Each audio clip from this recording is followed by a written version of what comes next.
Hi viewers India's largest digital media network Suman టీవీకి స్వాగతం. ప్రస్తుతం మనతో ఉన్నారు happiness and mindfulness coach doctor Anuhya. చాలా మంది భావోద్వేగాలకు గురవుతూ ఉంటారు. అంటే ఎమోషన్స్ ఎక్కువగా క్యారీ చేసే కొద్దీ మనం ఎమోషన్స్ ఎంత క్యారీ చేస్తే అంత బాధపడుతూనే ఉంటాం. అట్లనే ఎమోషన్స్ లేకపోయినా కష్టమే.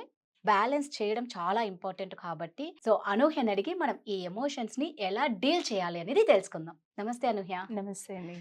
అనూహ్య, మనం ఇందాక మాట్లాడుకున్నట్లు మామూలుగా అంటూ ఉంటారు. "అరే! నీకు ఎమోషన్సే లేవా? ఎలా బతుకుతావు?" హ్మ్. అనేసి. అలా లేకపోయినా కష్టమే. హ్మ్. కొందరు ప్రతిదాన్ని ఎమోషన్‌గా తీసుకొని ప్రతిదానికి ఏడవడము. అవును. ఇంక వాళ్ళు వర్క్ మీద కాన్సంట్రేట్ చేయలేకపోతారు. హ్మ్. ఏమంటారు, చాలా వీక్ అయిపోతూ ఉంటారు. అవును. అలా ఉన్నా కష్టమే, ఇలా ఉన్నా కష్టమే. బ్యాలెన్స్ చేయడం చాలా ఇంపార్టెంట్ కాబట్టి ఎలా డీల్ చేయాలి? ఫస్ట్ అసలు ఎమోషన్ అంటే ఏంటి? హ్మ్. అది ఫస్ట్ మనం అర్థం జేసుకోవాలి. అంటే మనం ఎక్స్‌పీరియన్స్ అయ్యే సిట్యుయేషన్‌కి కానీ, దేనికైనా కూడాను మనం రెస్పాన్స్ అనేది ఎలా ఇస్తున్నామో అది ఎమోషన్ అనమాట. ఎమోషన్ అంటే ఎనర్జీ ఇన్ మోషన్ అంటారు. మీరు దాన్ని ఎలా క్యారీ చేస్తున్నారు? ఇన్ ది ఎండ్ మన చుట్టూ ఉన్నదంతా ఎనర్జీ అనే అంటారు కదా! ఇప్పుడు హ్మ్. అందరూను. సో, ఆ ఎనర్జీని ఒక మూవ్‌మెంట్‌లో, మోషన్‌లోని మనం ఎలా క్యారీ చేస్తున్నాం అనేది ఎమోషన్. అయితే ప్రాబ్లమ్ ఎక్కడొస్తుంది అంటే, మనం చిన్నప్పటి నుంచి కూడాను వింటూ పెరుగుతా ఉంటాం. అమ్మాయిలైతే హ్మ్. కోపం తెచ్చుకోకూడదు. హ్మ్. అదే అబ్బాయిలైతే నువ్వు ఏడవకూడదు. ఏడవకూడదు. నువ్వు అబ్బాయివి నువ్వు ఏడవకూడదు. సో, మనం హ్మ్. ఏం చేస్తున్నాము ఇలా మనం పిల్లల్ని పెంచినప్పుడు కూడాను, మనం ఆ ఎమోషన్స్ అనేవి సప్రెస్ చేసేయడం ఎలాగో నేర్పిస్తున్నాం గానీ, వాటిని ఎలా మేనేజ్ చేయాలో నేర్పించట్లేదు. కరెక్ట్. మనం గూడా అలానే పెరిగాము. ఇంక తర్వాత కూడాను అలానే అవుతుంది. అదే కంటిన్యూ అవుతుంది. ప్రాబ్లమ్ అనేది అందుకే వస్తుంది. మనం సప్రెస్ చేయాలనే కన్నా, దాన్ని ఎలా డీల్ చేయాలో, ఎలా మేనేజ్ చేయాలో మనం నేర్చుకోవాలి. ఎక్స్‌ప్రెస్ చేయడం అనేది నేర్చుకోవాలి. హ్మ్. సెకండ్ ఏంటి అంటే, హ్యాపీగా ఉన్నాము అంటే ఓన్లీ మాకు హ్యాపీనెస్సే కావాలి. వేరే ఇంకేమి హ్మ్. బాధ, భయం ఇవేమీ వద్దొద్దు. వద్దు. హ్మ్. అది చాలా తప్పు. మనకి సంతోషం అనేది ఎంత అవసరమో, అలాగే బాధ అనేది కూడా అంతే అవసరం. ఓకే. 2 కూడా అవసరం. ఇప్పుడు నవరసాలంటారు గదా! అవును. ఒక మనిషిలోని 9 డిఫరెంట్ టైప్స్ ఆఫ్ ఎమోషన్స్ ఉంటాయి అని. సో, మనం అవన్నీ గూడాను మేనేజ్ చేసుకుంటూ ఉండాలి. ఈ భావోద్వేగాలనన్నీ మేనేజ్ చేసుకుంటూ ఉంటేనే బావుంటది.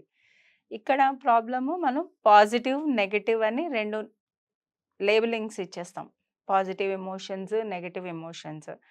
పాజిటివ్ ఎమోషన్స్ ఏంటి అంటే, పాజిటివ్ ఎమోషన్స్ ఏంటి అంటే మీకేం గుర్తొస్తది? హ్యాపీనెస్, ఏదో ఎక్సైట్‌మెంటు హ్మ్. అంతే. జాయ్ మహా అయితే. సరదాగా ఉండటం వరకే మీరు గుర్తు చేయగలరు. అదే నెగెటివ్ అంటే భయం, బాధ, కోపం బోలెడుంటాయి మన దగ్గర. ఒక ఎమోషన్ అనేది యాక్చువల్లీ 90 సెకండ్లు మాత్రమే ఉంటది. హ్మ్. క్షణిక ఆవేశం అంటారు కదా! యెస్. 90 సెకండ్లు మాత్రమే ఉంటది. కానీ మనమే ఎవరైతే ఆ పర్సన్ ఎవరైతే క్యారీ చేస్తున్నారో ఆ ఎమోషన్‌ని మనం రోజులు, వారాలు, నెలలు కొంతమందైతే సంవత్సరాలు కూడాను అవును.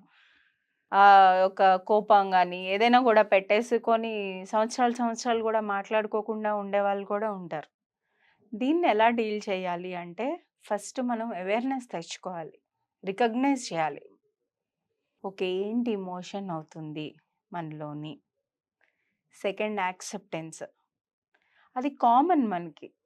హ్మ్. మనం మనుషులం గదా! అవును. మనుషులంకి మనకి పలానా ఈ ఎమోషన్ అనేది రావడం చాలా కామన్. యాక్సెప్ట్ చేయాలి ఫస్ట్. యాక్సెప్ట్ చేసి అది ఎందుకొస్తుంది? దేనివల్లొస్తుంది? ఏమి ట్రిగ్గర్ చేసాయి? మనం ఇంకా ఎక్కువ ఉత్సాహంతోని, కుతూహలంతోని దీని వెనక ఉన్నది ఏంటి అసలు స్టోరీ? ఎందుకొస్తుంది అనేది మనం అవేర్‌నెస్ తెచ్చుకున్నట్టయితే మనం డీల్ చేయగలం. ఇంకా ఒక వరీ టైమ్ అని పెట్టుకున్నామనుకోండి ఫర్ ఎగ్జాంపుల్. రోజులోనైతే మనకి కష్టం అలవాటయిపోతూ ఉంటుంది. ఖచ్చితంగాను ఇలాగ అదే దీంట్లో ఒక లూప్‌లో పడిపోవడం అనేది. హ్మ్. నాకు వాళ్ళు అదన్నారు, ఇదన్నారు హ్మ్. అనే సాడ్‌నెస్ కానీ, కోపంలో కానీ అలాగుండటం. ఒక వరీ టైమ్ అని పెట్టుకున్నారనుకోండి ఒక రోజులోని. స్పెసిఫిక్‌గా ఒక టైమ్‌లోని వరీ టైమ్ అని పెట్టుకొని, మీ యొక్క వరీస్‌ని, ఎమోషన్స్ ఏమైతే ఉన్నాయో మొత్తం ఎక్స్‌ప్రెస్ చేసేసేయండి. తర్వాత మళ్ళీ మనం దాని జోలికి వెళ్ళకూడదు. ఓకే. ఇలా మనం ప్రాక్టీస్ చేస్తా ఉంటే అలవాటవుతదనమాట నెమ్మది నెమ్మదిగా. హ్మ్. రోజులు గడిచే కొద్దీ మనకి అది అలవాటవుతూ ఉంటుంది. సెకండ్ మనం మైండ్ డైవర్ట్ చేసుకోవాలి. అంటే మైండ్‌ఫుల్‌నెస్ పాటించాలి దానికి. అది ఎలాగా అంటే మీరు 100% మీ ఫోకస్ అవసరమైన పనులు ఏమైనా అలాంటివి.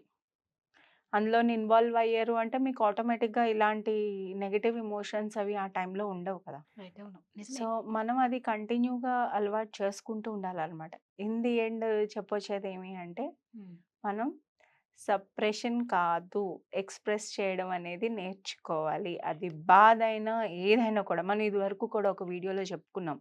కోపాన్ని ఎలా కంట్రోల్ హ్మ్. చేయాలి అన్న దాంట్లోని ఒకటి చెప్పుకున్నాం. సోలార్ అని ఒక yes. Word. Stop, observe, let it go and respond అని. సో, ఇప్పుడు ఏదైనా మనకి ట్రిగ్గర్ చేసింది. అంటే మనకి బాధ కలిగించిన స్టిమ్యులస్ ఒక కారణం ఏదైతే ఉంటదో, దానికి మనం రెస్పాన్స్ ఇచ్చిన టైంలోని చిన్న గ్యాప్ ఉంటది. హ్మ్. అక్కడ మనం అవేర్‌నెస్ తెచ్చుకొని, ఆ పాజ్ ఓకే. అనేది ప్రాక్టీస్ చేసాము అంటే, ఖచ్చితంగా మనం బెటర్‌గా ఎమోషన్స్‌ననేవి హ్యాండిల్ చేయగలుగుతాం. రైట్. అంటే నువ్వు చెప్పింది 100% కరెక్ట్ అనూహ్య. ఎప్పుడైతే డైవర్షన్ ఉంటుందో వీటిల్ని హ్మ్. కొంచెం మనం దూరం పెట్టే ఛాన్స్ ఎక్కువ ఉంటుంది. హ్మ్. ఎందుకంటే మన మైండ్ అంతా దాని మీద ఉంటుంది. ఆ హ్మ్. వర్క్ మీద ఉండడం వల్లే. అందుకే ఆల్మోస్ట్ అంటూ ఉంటారు. వాడికి పని పాట లేదేమో, అవును. ఖాళీగా ఉన్న వాళ్ళకి హ్మ్. ఎక్కువగా ఇలా తిరుగుతూ ఉంటాయి అవును. అని నేను అనుకోవడం. అవును. హ్మ్. ఐడిల్ బ్రెయిన్ ఈస్ ఎ హ్మ్. డెవిల్స్ వర్క్‌షాప్ అన్న ఒక ఖచ్చితంగా. సేయింగ్ కూడా ఉన్నది. అవును. అందుకనే కంటిన్యూయస్‌గా అన్నమాట. వాళ్ళు హ్మ్. నాకు అదన్నారు, ఇంకిదే ఇదన్నారు, అదే పని ఇదన్నారు మార్నింగ్ ఇంకా లేసినప్పటి నుంచి. అదే దీంట్లో పడిపోతా ఉంటాము. మనం హ్మ్. బ్రేక్ చేయాలి రైట్. దాన్ని. ఆ ప్యాటర్న్‌ని మనం బ్రేక్ చేయాలి. అప్పుడే మనం బెటర్‌గా హ్యాండిల్ చేయడం అనేది నేర్చుకుంటాం. హ్మ్. అలా అని స్టాండ్ తీసుకోవద్దని నేను చెప్పట్లేదు. రైట్. కానీ మనం ఎంతవరకు చేయగలం? హ్మ్. ఏంటి? అనేది దాన్ని బట్టి చేయొచ్చు మనం. ఇవి పీక్స్‌కి వెళ్ళినప్పుడే సూసైడ్‌లు కూడా జరుగుతూ అవును. ఉంటాయి కదా! ఆ ఎమోషన్స్‌ని హ్యాండిల్ హ్యాండిల్ చేయడం. చేసుకోవటం రాకే కదా! ప్రాబ్లమ్ హ్మ్. ఏదైనా సరే. ఎందుకు ఇంకా నా వల్ల చేత కాదు అని చెప్పి హ్మ్. లైఫ్ ఎండ్ చేసేసుకోవాలి అనుకోవడం. రైట్. ఇంకసలు ఏమి మార్చలేము అది అనింది. అయితే రెగ్యులర్‌గా ప్రాక్టీస్ చేస్తా ఉండాలి ఇంక సో, అలాగా. చిన్నప్పటి నుంచి మనం పిల్లలకి ఏమన్నా దీన్ని మోటివేట్ చేయొచ్చా? అంటే ఆ! వాళ్ళకి చెప్తూ ఇప్పుడు హ్మ్. చాలామంది మదర్స్ దగ్గర కూడా నేను వింటూ ఉంటాను. ఎస్పెషల్లీ చిన్న పిల్లలనుకోండి, వాళ్ళకి ఏం తెలీదు. హ్మ్. వాళ్ళకి ఎక్స్‌ప్రెస్ చేయడం అనేది రాదు. మనం ఓన్లీ 2 థింగ్సే వాళ్ళ దగ్గర వింటే అయితే ఏడుస్తారు, లేకపోతే గట్టిగా అరుస్తారు. అరుస్తారు. హ్మ్. వాళ్ళకి చేతనైనవి ఆ రెండే. మనం ఏం చేయాలంటే వాళ్ళకి అలవాటు చేయాలన్నమాట. ఓకే. వాళ్ళేదైనా అయినా కూడాను ఇప్పుడు పిల్లలు ఏడ్చినప్పుడు కానీ అదీను ఆపేయకుండా హ్మ్. Okay. Let them cry. Right. వాళ్ళని ఏడవనియ్యాలి. అది ఒక వే ఆఫ్ మన బాడీ మెకానిజం అది. బయటకి ఆ ఎమోషన్ అనేది రిలీజ్ చేయడానికి అది మన బాడీలో ఉన్న ఒక మెకానిజం. ఈవెన్ హ్మ్. పెద్దవాళ్ళకైనా సరే.